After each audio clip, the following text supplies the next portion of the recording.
In the shattering, there are those who could strike fear just by their name. One such is Malenia, Blade of Mikola, and her clean-wrought knights, who have been heralded as undefeated during the shattering. Their strength brought out by their lack of self-preservation and their faith towards their lord. But there are those who would face them without fear, and even prove to be a match for their strength. General Radahn and his Redmane soldiers would face the Scarlet Rot without fear. However, they would still be defeated when the Scarlet Ionia bloomed. But despite the defeat of their lord, their battle would wage on eternally.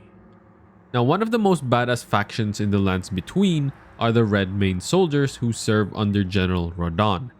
And in this video, I want to showcase their battle against the Scarlet Rot and highlight their lore. They are the faction that holds most of Caelid despite its dilapidated state.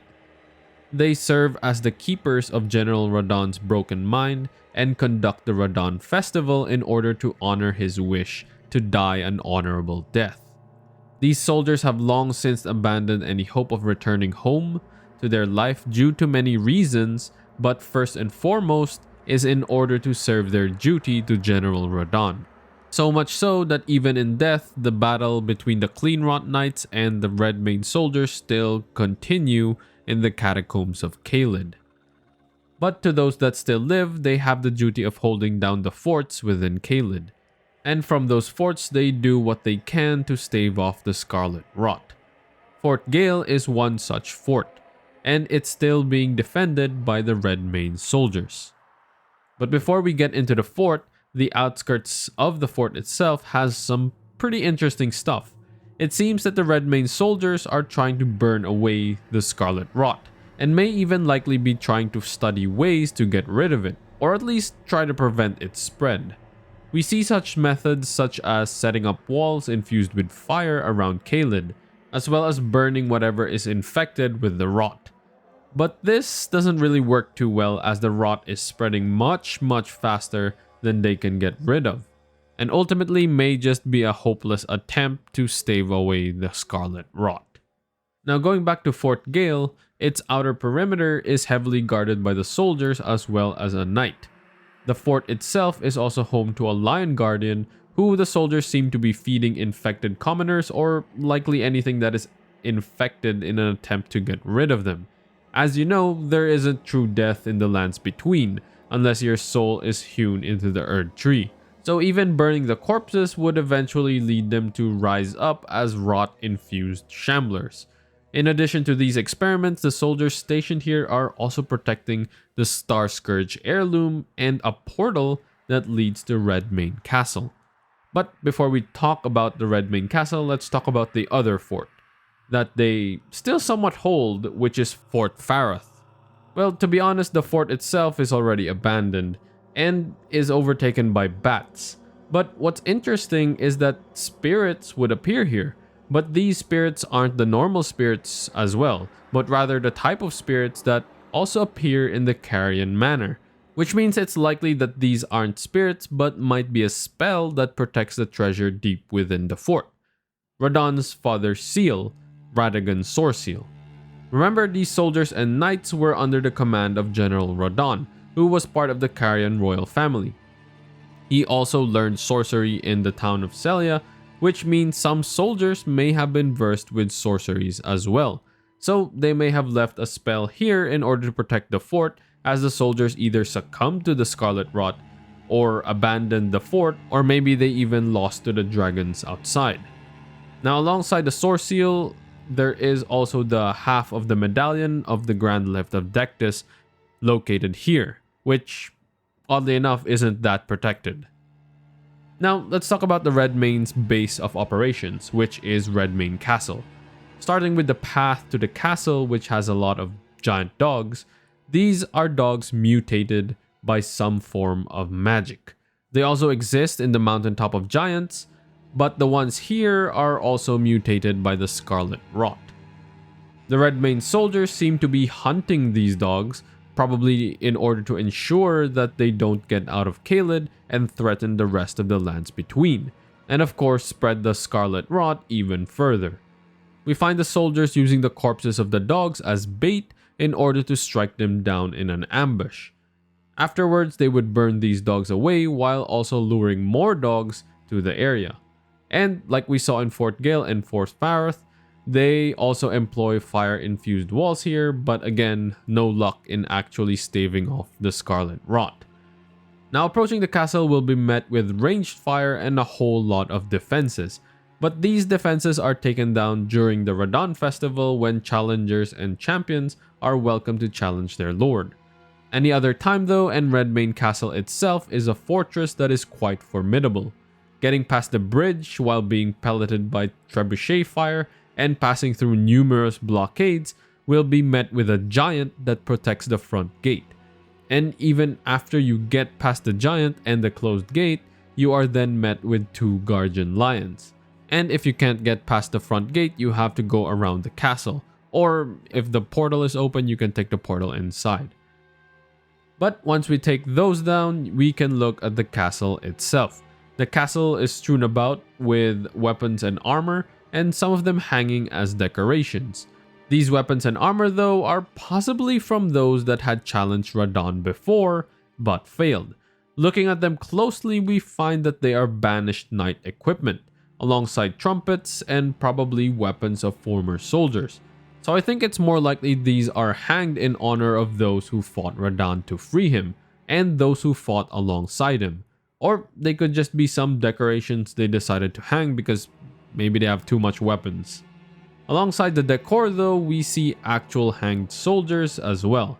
Most of them look like normal rank and file soldiers, so they might have been soldiers who wanted to abandon their duty and go home. And well, that didn't bode too well.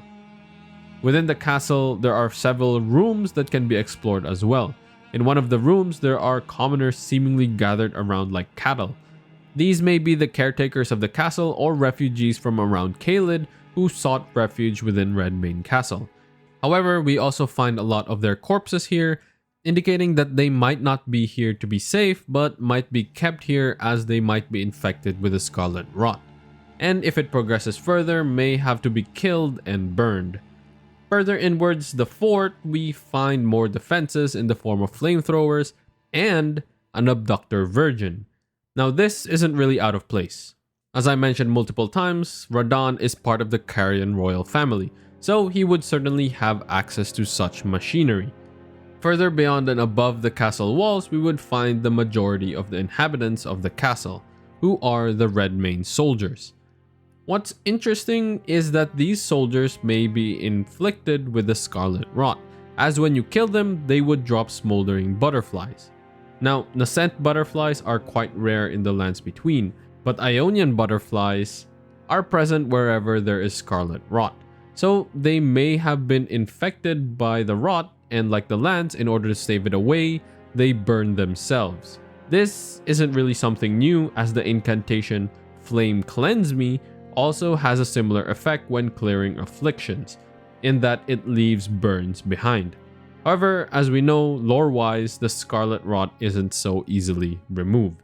This may have also been one of the reasons why the Redmane soldiers can no longer leave Caelid, as they might spread the rot elsewhere. The knights themselves even burned away their crest in order to indicate their resolve that they would no longer return home. Now let's talk about the Redmane soldiers themselves. They are well reputed to be masterful warriors, so much so that they were popularly known to have no weakness. As such, even the average soldiers of Radahn are more skilled than the average soldier. But the knights that serve under Radahn himself are far more skilled. One such knight is Oga, who also studied gravity magic alongside Radahn, and is able to use a weaker version of Radahn's skill with the bow and gravity, albeit only once. These knights wear a red plume on their helmets as a symbol of Radahn's pedigree and divinity as Radagon's son, and carry shields to proudly state their loyalty to the general. All the knights of Radahn do this, but one, the knight Jerren. He served as a guest commander to General Radahn. Jerren was a nomad before, but spent time with the Carian royals, My guess is that he was hired by the Carian royals in order to hunt down Selen. But during his time under their employ, he befriended the Carian royals, but most importantly, General Radahn. They became such close friends that they swore an oath of honorable death to one another, one which Jerren is still attempting to accomplish to this day. His time with the Carian royals made him quite close with them, as he is well acquainted with Iji, and he calls Ranni Princess Ranni. He is also aware that General Radahn is holding Ranni's fate. Well, I haven't heard that name in an age. Then you must serve Princess Ranni. The next time you speak to Iji, tell him this. The Festival of Radahn will surely set Ranni's fate back into motion. By the by, is that old fool still hammering out weapons? His enormous frame cramped in that little place? Bit of a haughty sort.